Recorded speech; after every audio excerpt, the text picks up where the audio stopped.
Perkenalkan, nama saya Melinda Cartika Dewi Surpati, nomor urut 24. Perkenalkan, nama aku Nuradija Sibagariang. Perkenalkan, nama saya Rehulina Sihatang, nomor urut 26.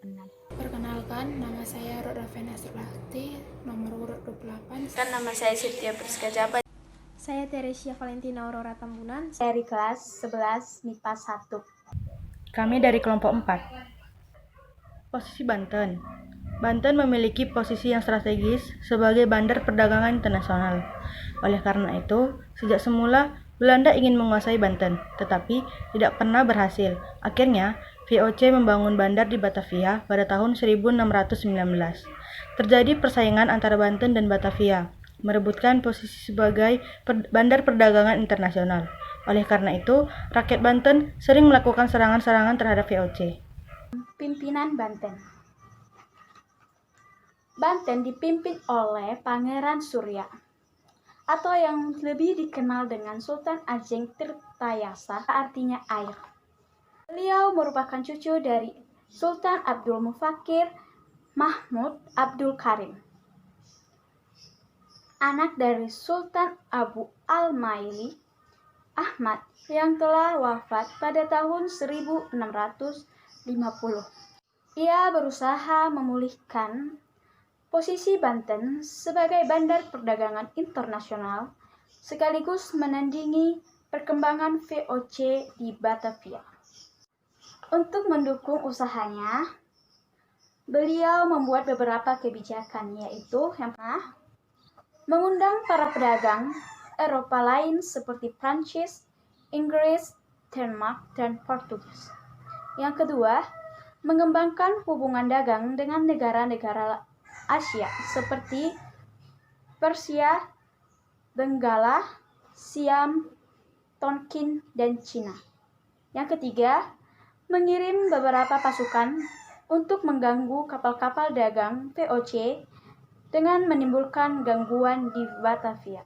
Yang keempat, lakukan perusakan terhadap beberapa kebun tanaman milik VOC.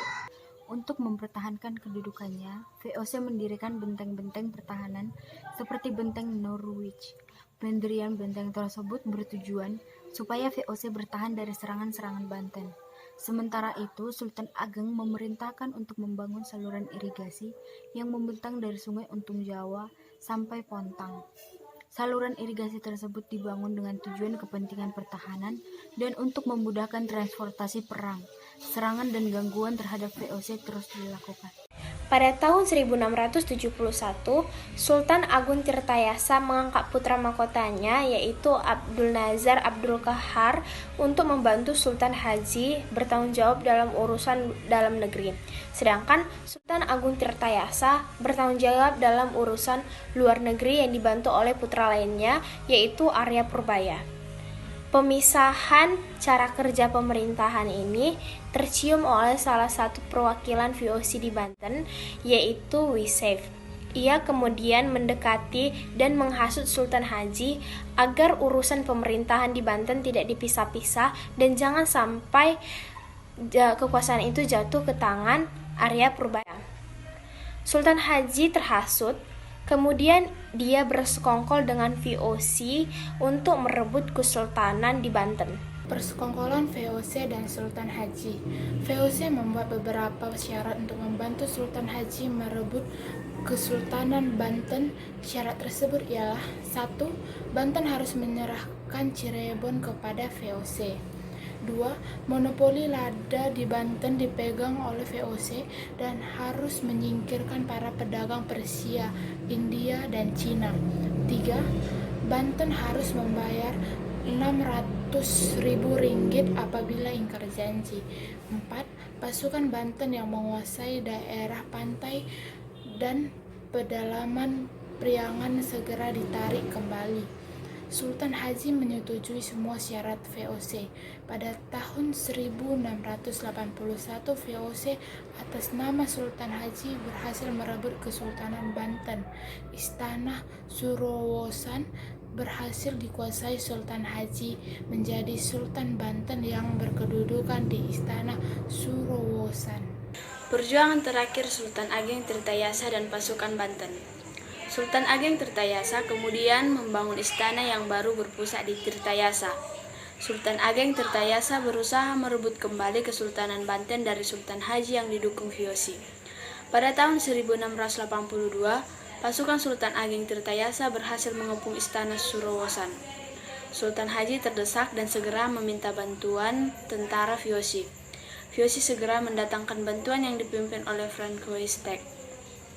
Pasukan Sultan Tirtayasa mundur dan terdesak hingga ke benteng Tirtayasa. Benteng Tirtayasa juga dikepung tentara Vyosi. Sultan Ageng Tirtayasa akhirnya berhasil meloloskan diri bersama putranya, Pangeran Purbaya, ke hutan Lebak.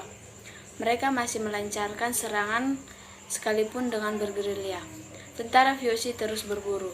Sultan Ageng Tirtayasa beserta pengikutnya kemudian bergerak ke arah Bogor.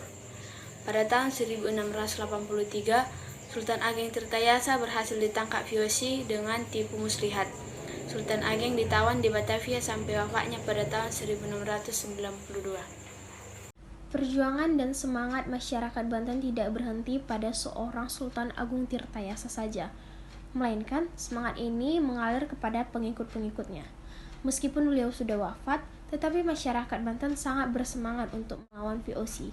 Terbukti, pada tahun 1750, masyarakat Banten yang dipimpin oleh seorang ulama terkenal yakni Ki Tapa berhasil meruntuhkan VOC dan tentara kerajaan.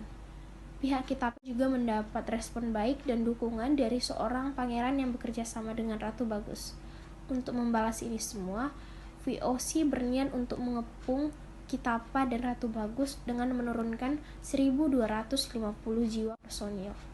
Tetapi, pihak Ki Tapa dan Ratu Bagus melarikan diri ke hutan untuk melancarkan perang gerilyanya. Ki Tapa adalah lambang kekuatan bagi masyarakat Banten yang tidak terkalahkan. Pesannya, pasukan Banten dihancurkan oleh ego seorang pemimpin yakni Sultan Haji.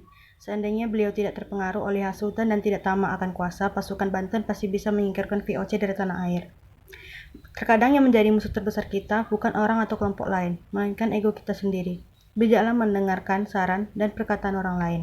Bisa jadi itu hanya tipu belaka yang menguntungkan mereka dan merugikan kita.